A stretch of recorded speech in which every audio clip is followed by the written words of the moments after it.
लाडकी बहीण योजनेचे रुपये 1500 कोणत्या बँक खात्यात जमा झाले ते कसे चेक करायचे ते सुद्धा आपल्या मोबाईलवरूनच याबाबत ए टू झेड माहिती सदर व्हिडिओमध्ये देण्यात आलेली आहे. तत्पूर्वी आपण जर आपल्या चॅनलवर नवीन असाल तर अशाच विविध शासकीय योजनांच्या माहितीसाठी आपल्या चॅनलला सबस्क्राईब करून घ्या. बेल आयकॉनला क्लिक करा व इतर जणांपर्यंत शेअर देखील करा.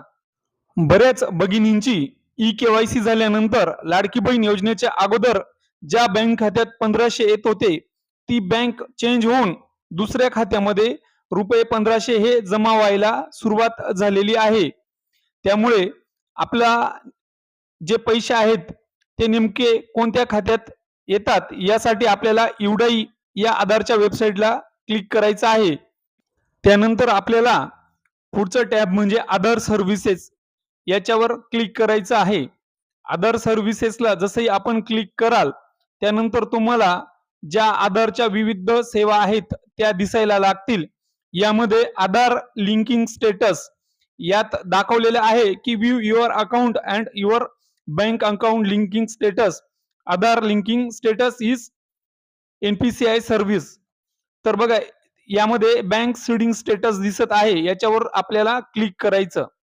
आता याच्यावर क्लिक केल्यानंतर तुम्हाला अजून नव्या टॅब वरती जाल आणि या ठिकाणी तुम्हाला आधारच्या ज्या अतिरिक्त सेवा आहेत त्या देखील बघायला मिळतील. पण आपल्याला आपले नेमकं आधार लिंक स्टेटस कोणत्या बँकला आहे म्हणजे कोणत्या बँकेत आपले ऑनलाईन डीबीटी द्वारे पेमेंट येईल ते तपासायचं आहे.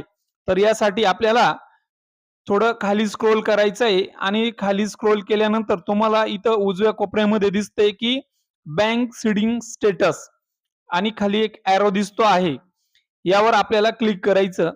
यावर क्लिक केल्याच्या नंतर व्यवस्थित माहिती वाचून घ्यायची आणि त्याच्यानंतर क्लिक करायचंय. आधारच्या विविध सेवा या ठिकाणी आपल्याला बघायला मिळत आहे आणि याला क्लिक केल्याच्या नंतर लगेच तुम्ही पुढच्या पेजवरती रिडायरेक्ट व्हाल.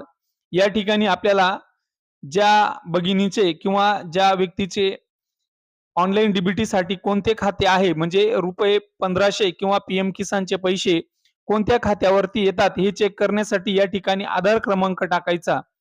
तो टाकल्याच्या नंतर कॅप्चा टाकून आणि लॉग इन विथ OTP.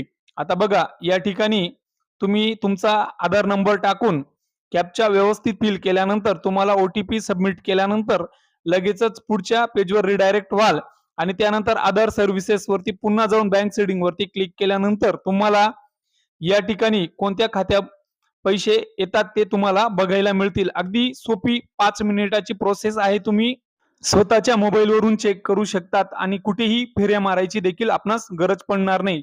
या ठिकाणी आपण बघू शकता प्रोसेस केल्यानंतर बँक ऑफ बरोदा आणि ते पण ऍक्टिव्ह स्टेटस दिसत आहे. या ठिकाणी जर इनॅक्टिव्ह असेल तर बँकेत जाऊन आपण आपली KYC व आधार सीडिंग करून घ्यावी जेणेकरून आपल्याला कुठल्याही डीबीटी द्वारे पैसे येतील ते थांबणार नाहीत आणि तात्काळ आपल्या खात्यावर देखील जमा होतील. व्हिडिओ आवडला असेल तर लाईक करा, सबस्क्राईब करा व ज्या भगिनींचे पैसे बंद झाले असतील किंवा अडकले असतील अशा भगिनींपर्यंत सदर व्हिडिओ शेअर देखील करा आणि विविध शासकीय योजनांच्या माहितीसाठी पुनश्च चॅनलला सबस्क्राईब करून घ्या.